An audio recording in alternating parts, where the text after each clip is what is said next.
नीतीश कुमार की रणनीति और उनकी राजनीति समझना शायद आज वर्तमान स्थिति में सबके लिए मुश्किल काम है। नीतीश कुमार जो कहते हैं वो करते नहीं हैं और जो करते हैं उसकी भनक किसी को नहीं लगती है। एक बार फिर से नीतीश कुमार चर्चा में है और चर्चा इस बात को लेकर के है कि बार बार वो तेजस्वी यादव की तरफ उंगली करके इशारा करते हैं कि अब देखना तो इन्हीं लोगों को है, लेकिन नाम नहीं लेते हैं। ऐसा पहली बार नहीं हुआ है, इससे पहले भी कई बार हो चुका है। जैसा कि आप सभी ने देखा होगा कि नीतीश कुमार तेजस्वी यादव को अपने बगल में बैठाते हैं जब प्रेस वार्ता करते हैं या किसी योजना और सरकारी काम में शामिल होते हैं। खास करके आप देखते होंगे कि मीडिया के सामने जब भी आते हैं तो उनके इर्द गिर्द जदयू के अधिक लोग और एकमात्र नज़र आते हैं तेजस्वी यादव राष्ट्रीय जनता दल से। खैर, इन बातों का कोई विशेष मायने नहीं है, लेकिन इशारों में कभी भी नीतीश कुमार ने तेजस्वी यादव का नाम नहीं लिया है। आपको बता दें कि मंच पर अगल बगल बैठने के बाद हर बार नीतीश कुमार जब कोई बात कहते हैं तो तेजस्वी यादव की तरफ देखते ज़रूर हैं। इसके साथ ही अपनी बातों को रखने के पहले वो कई बार झुक करके ये दर्शाने का कोशिश करते हैं, या फिर हो सकता है कि ये सच भी हो, नीतीश कुमार बार बार तेजस्वी यादव के तरफ झुक करके बातचीत करते हैं, जिसका संदेश सामने मीडिया के कैमरे कैद करते हैं और इससे ऐसा लगता है कि सब कुछ तेजस्वी यादव के हिसाब से हो रहा है। लेकिन आपको बता दें कि इन सारी बातों को लेकर के जहां एक तरफ ये चर्चा ज़बरदस्त चल रही है कि नीतीश कुमार तेजस्वी यादव को सीएम कुर्सी का लॉलीपॉप दे रहे हैं, वहीं राष्ट्रीय जनता दल अभी भी पूरी तरह से आशान्वित है कि नीतीश कुमार तेजस्वी यादव को सीएम की कुर्सी सौंप देंगे। हालांकि इस बात को अगर ध्यान से देखा जाए तो कई ऐसे मुद्दे हैं जिसको लेकर के नीतीश कुमार काफ़ी दबाव में हैं। तेजस्वी के इशारों में बात करने को लेकर के भी कई बार चर्चा हो चुकी है। आपको बता दें कि सामने वाले कहीं ना कहीं एक बात तो निश्चित रूप से नोट करते होंगे, और ख़ास करके राष्ट्रीय जनता दल जो कि आंख पर पट्टी बांधे हुए है, क्योंकि नीतीश कुमार इससे पहले भी तेजस्वी यादव और राष्ट्रीय जनता दल को ठग चुके हैं। नीतीश कुमार का सातिर राजनीतिक हिसाब के बारे में उनके विरोधी चर्चा करते हैं और कहते हैं कि राजनीतिक रूप से काफ़ी सातिर हैं नीतीश कुमार। तेजस्वी यादव एक बार फिर से ठगे जाएंगे, जिसकी भूमिका पूरी तरह से नीतीश कुमार तैयार कर रहे हैं। आपको बता दें कि नीतीश कुमार की राजनीतिक यात्रा की शुरुआत जंगल राज के खिलाफ हुई थी। हाल फिलहाल में भी उन्होंने तेजस्वी यादव के मंच पर रहते हुए 2005 से पहले के बिहार की चर्चा जरूर की थी। जंगल राज के साथ एक बार फिर से अगर ऐसा था तो नीतीश कुमार क्यों आए, ये भी एक सवाल हमेशा खड़ा होता है।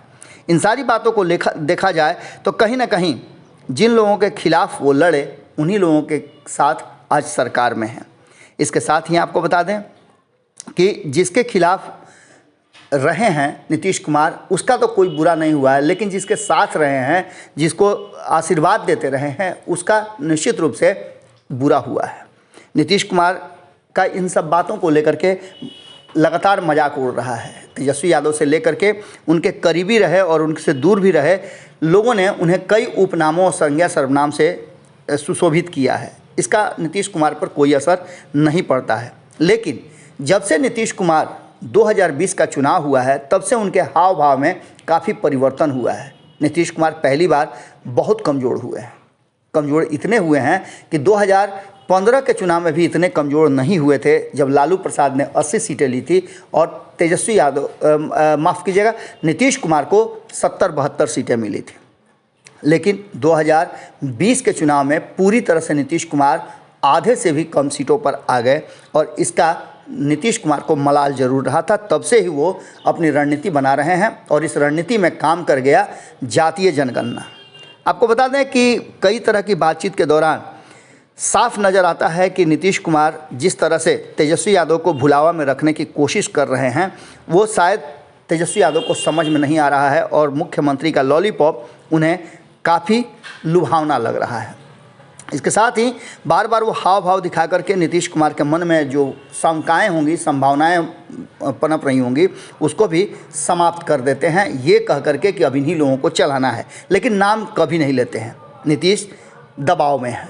ये बात हम इसलिए कह रहे हैं कि नीतीश कुमार को लेकर के और उनके पार्टी के भीतर उन्हें काफ़ी दबाव का सामना करना पड़ रहा है। एक तरफ जहां बार बार ये बातें कही जा रही है कि राष्ट्रीय जनता दल के साथ आने के बाद उनकी पार्टी के भीतर कई ऐसे नेता हैं जो असहज महसूस कर रहे हैं, वहीं भारतीय जनता पार्टी से अलग होने के बाद सीट शेयरिंग के फार्मूला को लेकर के भी उनके जो विधायक हैं, एमपी हैं, उन लोगों में डर का भाव बैठ गया है कि आखिर सीट शेयरिंग के समझौता में उनकी सीट बचेगी या जाएगी। इन सारी बातों को लेकर के नीतीश कुमार अपनी गद्दी को किसी को सौंप दें, ये बड़ा ही असमंजस या कहा जाए तो आश्चर्यजनक बात होगी, क्योंकि नीतीश कुमार ने इस कुर्सी के लिए क्या कुछ नहीं किया है। हर तरह का जो है वो अपने ऊपर आरोप बर्दाश्त किया है, अपने कई उपनाम बर्दाश्त किए हैं और कई ऐसी बातें सामने आई हैं जिसको लेकर के नीतीश कुमार कुर्सी छोड़ने के लिए कभी तैयार नहीं होते हैं।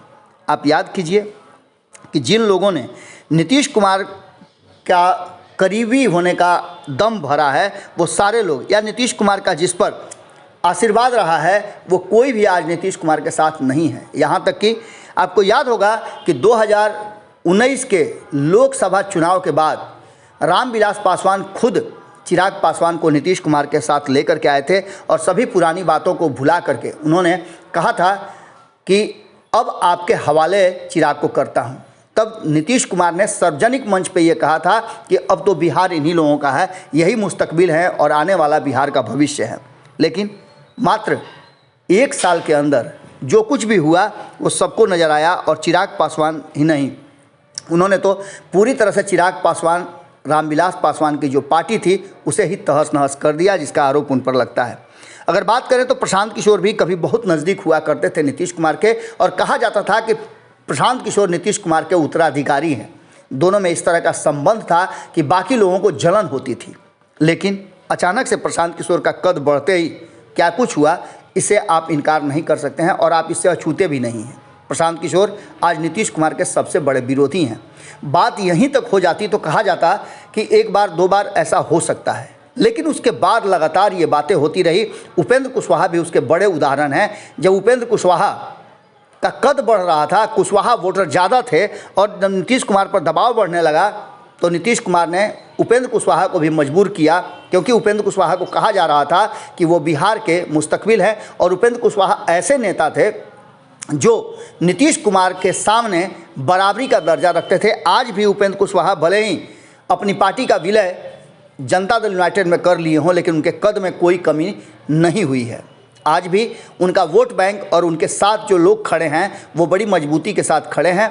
यही कारण है कि बार बार उन्हें सामने ला करके पीछे ढकेल दिया जाता है। उनके साथ भी जो हुआ, भले ही वो आज नीतीश कुमार के साथ हैं, लेकिन जो हुआ वो किसी से छुपा नहीं है। बात इतनी ही नहीं है, ये 3 ही लोग नहीं हैं, इसके अलावा दर्जनों ऐसे संख्या हैं। लेकिन एक संख्या और है आरसीपी सिंह का। आरसीपी सिंह उनके स्वजातीय होने के साथ साथ उनके राजनीतिक, कहा जाता है कि अच्छी बुरी बातों के सलहिया भी हैं। कई राज हैं जो एक दूसरे के साथ जुड़े हुए हैं। लेकिन इन सब के बावजूद जब ये बातें ज़बरदस्त ढंग से चलने लगी कि नीतीश कुमार का उत्तराधिकारी आरसीपी सिंह होंगे, जदयू में उन्हें अधिकार भी दिया गया था, यहाँ तक कि राष्ट्रीय अध्यक्ष तक बना दिया गया था। लेकिन अचानक से आरसीपी सिंह के कुछ फैसले आए या नीतीश कुमार को ऐसा खटकने लगा कि आरसीपी सिंह अब उनसे कद में बड़ा होते जा रहे हैं, तो उन्होंने उनका भी पत्ता साफ कर दिया। इसका सीधा मतलब है कि मुख्यमंत्री की कुर्सी, अब इसके पीछे की रणनीति आप समझ लीजिएगा। नीतीश कुमार ने जब एनडीए से महागठबंधन की तरफ स्विच किया था तो उन्होंने स्पष्ट तरीके से कहा है कि भारतीय जनता पार्टी उनसे सीएम की कुर्सी और उनके पार्टी को तोड़ना चाहती थी, जिसका इशारा उन्होंने आरसीपी सिंह की तरफ किया कि आरसीपी सिंह के जरिए वो पार्टी को बर्बाद करना चाहती थी। अब इन सारी बातों के साथ साथ तेजस्वी यादव नीतीश कुमार के साथ हैं। हालांकि तेजस्वी यादव एक बार फिर से कहा जा रहा है कि आए हैं तो बहुत सारी शर्तों के साथ आए हैं, लेकिन नीतीश कुमार किसी भी शर्त को उतना तवज्जो नहीं देते हैं जितना वो अपने मन की बात और कहा जाता है अंतरात्मा की बात को लेते हैं। अंतरात्मा की बात से ही 2017 में उन्होंने स्विच कर लिया था महागठबंधन से एनडीए की तरफ। एक बार फिर से ये बार बार कहा जा रहा है कि नीतीश कुमार के काफ़ी दबाव में और उस लॉलीपॉप जो मुख्यमंत्री की कुर्सी का है उसे दिखा दिखा करके तेजस्वी यादव को दबाव में रखे हुए हैं और अपने फैसले मनवा रहे हैं। चाहे वो राष्ट्रीय जनता दल के कोटे से मंत्रिमंडल में शामिल नेताओं को बाहर का रास्ता दिखाना हो, या फिर अन्य तरह की बातें, यहाँ तक कि कुढ़नी में सारे समीकरण अपने पक्ष में देखते हुए और तेजस्वी यादव का साथ मिल जाए तो इस सीट को जीतने की बात अपने और योजना रणनीति के तहत उन्होंने कुढ़नी का सीट अपने नाम से कर लिया और स्वेच्छा से काफ़ी दबाव झेल रहे तेजस्वी यादव को ये सीट देनी पड़ी क्योंकि उनकी सीटिंग सीट थी। इन सब के बाद आपको बता दें कि एक और सबसे महत्वपूर्ण बात है कि आपने देखा होगा कि तेजस्वी यादव जब जब इन सारी बातों को लेकर के आगे बढ़ते हैं तब तब नीतीश कुमार कहीं ना कहीं अड़ंगा लगा देते हैं। पिछड़ा और अति पिछड़ा आयोग को लेकर के आपने देखा होगा कि अति पिछड़ा आयोग का गठन जब किया गया तो उसने तेजस्वी यादव की शून्य भागीदारी हुई। इसके पीछे नीतीश कुमार की रणनीति थी कि अति पिछड़ों के वोट बैंक में या अति पिछड़ों में कहीं ना कहीं कोई सेंधमारी नहीं हो सके। इन सारी बातों को लेकर के उन्होंने अति पिछड़ा आयोग से पूरी तरह से तेजस्वी यादव को दूर रखा। इसका सीधा मतलब निकाला जाता है कि कहीं ना कहीं नीतीश कुमार सामने से कुछ और भीतर से कुछ और हैं। और इस पूरे मामले में एक बात तो साफ नज़र आ रही है कि सीएम वाला लॉलीपॉप तेजस्वी को दिखा करके और कहीं ना कहीं ये सीएम वाला लॉलीपॉप जो है वो तेजस्वी यादव को ले डूबेगा।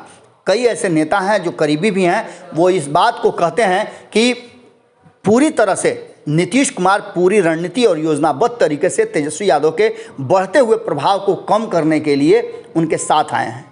जिस तरह से 2015 में उन्होंने अपने लिए मुख्यमंत्री की कुर्सी रिजर्व कर ली और 2017 में भारतीय जनता पार्टी पर दबाव बना करके अपने हिसाब से सरकार चलाने लगे, एक बार फिर से भारतीय जनता पार्टी को दबाव में लाने के लिए ही तेजस्वी यादव को साथ लाए हैं और मुख्यमंत्री की कुर्सी कभी नहीं सौंपेंगे। क्या होगा ये तो आने वाला वक्त बताएगा। इस पूरे विश्लेषण के बाद आपकी राय क्या है ज़रूर कमेंट बॉक्स में लिखिएगा। बहुत बहुत धन्यवाद। अगर ये वीडियो पसंद आई और वह बिहार के राजनीति और बिहारियत से सरोकार रखेनी तो सब्सक्राइब बटन दबा के चैनल के सब्सक्राइब कर ली। ओजे एगो घंटी बा, ओकरा बटन दबा देला से कुल सटीक और मारक खबर रुआ मुफ्त में मिल जाई। अगर रुआ पत्रकारिता के हमनी के नया प्रयोग में सहयोग कर चाहतानी तो ज्वाइन बटन दबा दी। पेटीएम नंबर नोट कर ली 9386816700। धन्यवाद।